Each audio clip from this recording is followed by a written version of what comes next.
We now join Rashida Lucas and T.P. Lucas as Judge Lynn hears their case. Mr. Lucas, you have brought Mrs. Lucas here to court in order to recover either your 2000 Camry that you said you upgraded or the value of the upgrades that you put in the Camry that you say she took. And I know that you're wearing sunglasses, which usually is not permitted in a courtroom, but I understand that you have an eye issue, glaucoma, and the lights are bothering you. Mr. Lucas, I'm going to start with you. Why don't you tell me how we got here and why it is you've needed to come to court to get this car back? Well, Your Honor, there was nothing wrong, nothing. You know, everything was normal at my house. Everything was normal? Nothing wrong, nothing. Rashida told me, baby, I'll be back, and she left. You know, this was back in November. Mrs. Lucas, Mr. Lucas says you had a great relationship. Yes, we had a wonderful relationship. Why don't you tell me what was wonderful about it? It was wonderful. We were like best friends. I believe, you know, he's my soulmate. Everything was fine except... Except? He was too nice. It's too nice. How does one be too nice to one's wife? He was too nice, like, it was scary nice. You know, it was like, you know the people it was like stalkerish nice, like you too nice, it's too good to be true. Give me an example, because I cannot conceive of the world that you have structured for me here. Right, I mean, you know, too nice, like, he would say, I love you, and it was like, I was like, okay, I was waiting for the punch, when you gonna kick me? It's scary. Some people just, you know, you could be nice, but you could be Lucas, too nice. You're gonna have to do better than that. Mm-hmm. He told you he loved you, and this was a problem. You put up your hands like, when is the punch gonna come? You've been married for 5 years. Has he punched you yet? No. No, he's a wonderful man. He doesn't punch you. He's a wonderful man. Yes, I'm just not used So to the that. I love you is too much for you.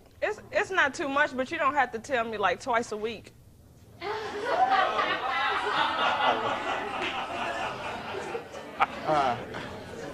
Can't figure that. So if I found you a brother that would run around on you, call your names, and smack you upside the head, you'd be in heaven. No, he don't have to call me names or smack me, but... He can run around on you. No, not that either, but... What do you want from a man, Mrs. Lucas? I mean... She told me that's what she wanted. What did she tell you she wanted? Well, she told me she wanted somebody to cherish her and don't run around on her. You know, all the things that a good man and a good woman should want out of each other. We agreed that, because I had been married before, and my ex-wife, oh my goodness, she scared me. If I ever did it again, it was gonna be better than any other marriage, and I made the promise for keeps. This wasn't to be playing around, you know, and if nothing's wrong, where are you going? You know, there are women that would pull her head off her neck for a guy like me.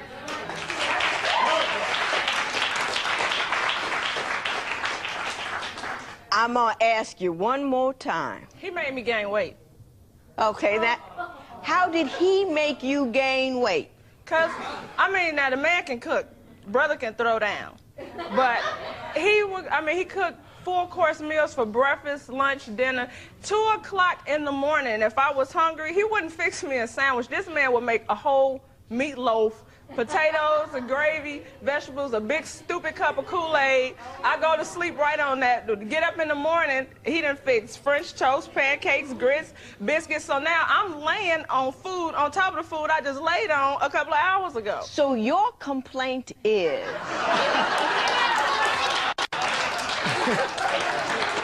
that this man cooked too often and too well, and he made me gain weight. Mrs. Lucas, have you lost your mind? No.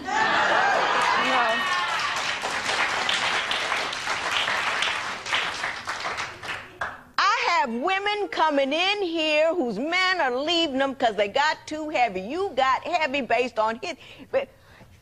They won't cook, they won't clean, they won't pick up the house, they're controlling, they're unkind. You have got a guy who cooks for you. You have got a guy who doesn't care what size you are. You have got a guy who, who tells you that he loves you without being prompted or looking for sex, and you're telling me that you want to leave him because he treats a good black woman, which we're going to have to qualify, like good black women, a queen ought to be treated. And what you're doing is taking a very I am a self-centered individual, and I don't appreciate what a man has brought to my table, so I'm going to make up some stupid reason to say what it is. It's stupid.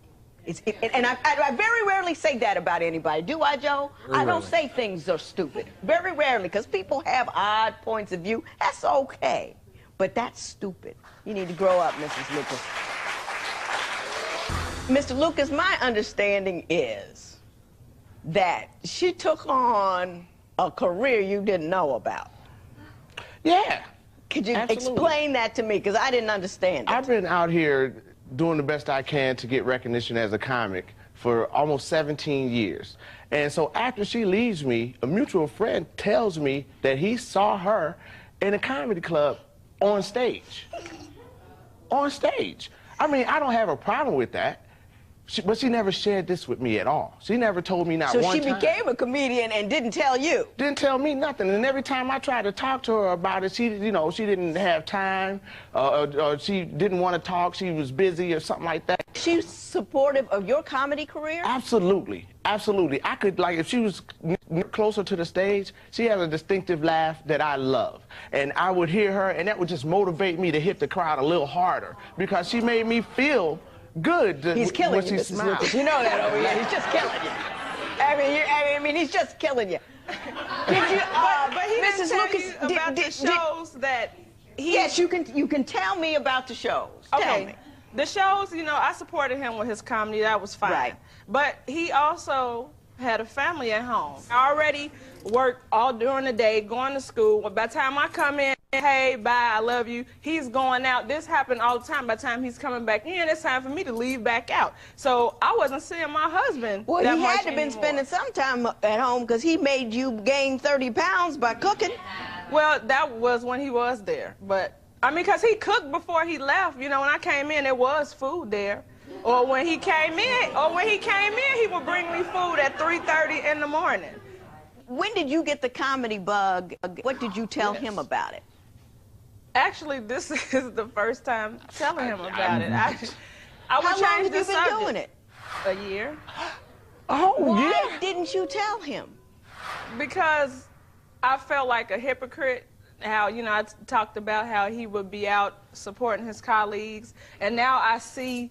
You understand his point of view. I understand, but the difference is he had a wife at home. He didn't have to go to all those unnecessary shows all the time. I can go. I'm not at home with him anymore, so I go to different shows. So you're complaining that he spent too much time comedy because he had a wife at home. Mm-hmm. But you can go out and be away and not acknowledge that you had a husband and a child at home. Right, but now I have, I'm a teenage mother.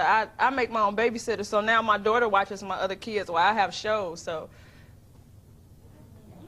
she's watching them right now. So everybody in your airspace ought to do for you, and you need to do for no one. Is that what you're telling me? No.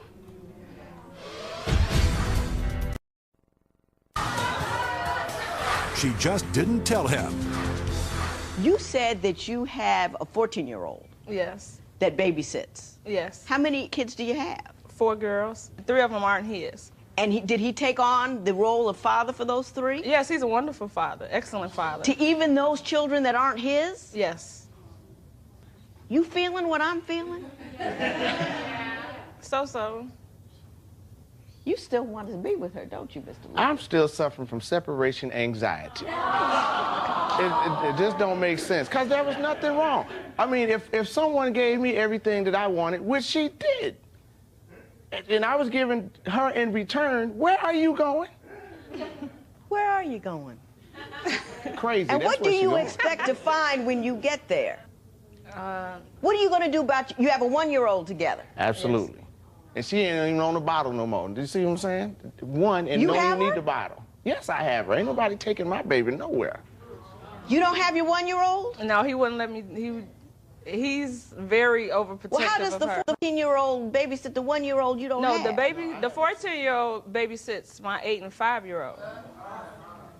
Mr. Lucas, you've came here for the return of a car. Why don't you explain that to me? I mean, where is the car and what? Yeah, where is the car? That's a good question. When she left in November? Tell she me took the about car. when she left, because I'm not understanding Well, when how I this called, thing actually when ended. she left, I didn't, pay any attention until it started getting kind of late. I called her. She told me she was at her sister's house, and that's where she's gonna be, and she hung up the phone. You're telling me she left like she was going to go get some groceries, Right. but was leaving you. She left like she was. She said her "I'll exact be words right was, back." "I'll be right back." This is the first time I done seen this woman since November. Mrs. Lucas, give me that version of the I'll be right back story. Well, I told him I was leaving. I told my sister I was on my way to Chicago. I had like 5 shows that weekend. So when I did those 5 shows, I got booked for some more. So I didn't go back. I told him I'd be right back. I didn't give him a specific time. But I did say I'll be back. Just And you me took in the car. the Toyota with you when you left. Yes. I still had the He truck. can't drive anyway. He can't see. Well, Can you see me? He can't see. On what universe do you believe that's funny? It's not funny, but I mean, he can't drive anyway. And he gave me the car as a gift. Hey, you can't respect this man at home, that's one thing, but while you're in here, you will respect him and you will not make fun of the fact that he cannot see.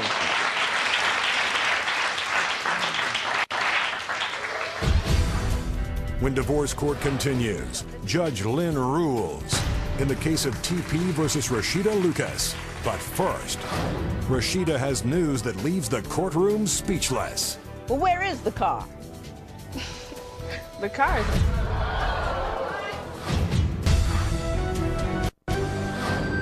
Divorce court returns with the case of Rashida Lucas, who left her husband to perform stand-up comedy and never went back home. And TP is suing Rashida because he wants to be reimbursed for the family car. You say if you can't get the car back, you want the value of the upgrades. Tell me about the upgrades. well, here's the thing. They sell a little chip. I upgraded that on the engine. I didn't like the wheels that were on there, so I bought rims and tires. And it didn't have a stereo at all in there because there was just a hole in the dash. So I bought a stereo for the car. Why don't you tell me this, though? How much is the car worth? About $5,000. And like I said, she keeps saying Well, where my is the car. car? The car is gone. Gone where? It got totaled. How did it get totaled? I was at work. We had an ice storm in Chicago. Somebody ran into it and tore it up. So I told them just junk it. There was nothing I could do with it. So You done just told her to junk it? You didn't? junk the There car? was nothing. It was nothing else they could do with it. It was like this small. Did you have insurance on it? Well, where's the No, the stereo? insurance had lapsed. Whose responsibility was to pay the insurance? Was it your responsibility to pay the insurance? It's my responsibility to make the money. She write out the checks to pay the bills. At least she used to. Was there money to pay the insurance? It was money to pay the insurance, but you I wasn't in Wisconsin anymore. He could have did that while he was there. Yeah. But it was pick a typically surgery. your responsibility to pay the bills? Sometimes. Oh, I don't believe you. I believe it was your responsibility. Look at you. I believe it was your responsibility to pay the bills. Mr. Lucas, I'm sorry. You are a wonderful man, and don't let trifling women change who you are. That's all I'm asking. She's self-centered and only interested in her pleasure and her joy and what she wants. She will never give to you, and you have the right to have a woman who will give to you. That's my point of view. You are trifling and small-minded. When you are trifling and small-minded, you're going to end up with a man who's going to take advantage of that. I am sure that your choice in men, if it's based upon the silly things that you have told me here today, will put you in a place where you don't want to be, where you don't want your daughters to be. But you are so small-minded and trifling that you don't even put their interests ahead of yours. How dare you be so self-centered? Normally, what occurs in a marriage is one person has the courtesy to tell the other person that they are leaving. At that point in time, they take the assets and they divide the assets between the two of them, and each of them takes half the value at the assets. What you did, however, was dissipate an asset. In other words, what you did was you took one without his knowledge, absconded with it, and then, because of your failure to keep insurance on it, that asset was lost. As a result, you are responsible to pay him the half of that asset that would have remained had you done the appropriate thing. Judgment in favor of Mr. Lucas in the amount of $2,500. It is so ordered. All rise. Parties may leave the courtroom. Well, the kids miss you. I miss my baby. Just come back to Chicago. You come to Chicago, we can make it work. I don't know. The judge should have sentenced you to life with me and the kids. That's what she did. Put the gavel down and but that's all good. I don't know what to say. Fucking believable. Fucking believable. Fucking believable. Fucking believable. Fucking believable. Fucking believable. Fucking believable. Fucking believable.